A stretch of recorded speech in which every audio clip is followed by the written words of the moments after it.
اس لحاظ سے جب ہم کہتے ہیں کہ خال المؤمنین ہے سیدنا امیر معاویہ، کہتے ہیں دیکھیں مامو پارٹی، مرزا جہلمی نے جملہ نکالا مامو پارٹی، کس وجہ سے؟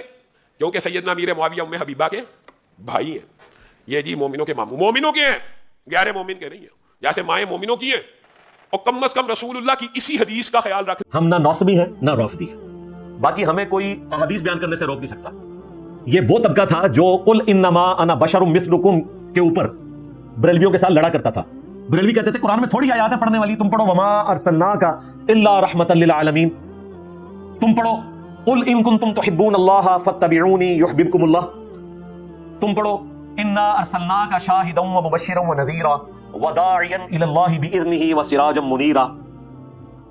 تو یہ لوگ کیا کہتے تھے جی وہ آیتیں اپنی جگہ ہیں، لیکن عقیدہ درست کرنے کے لیے قل انما انا بشر مثلکم پڑھنا ضروری ہے.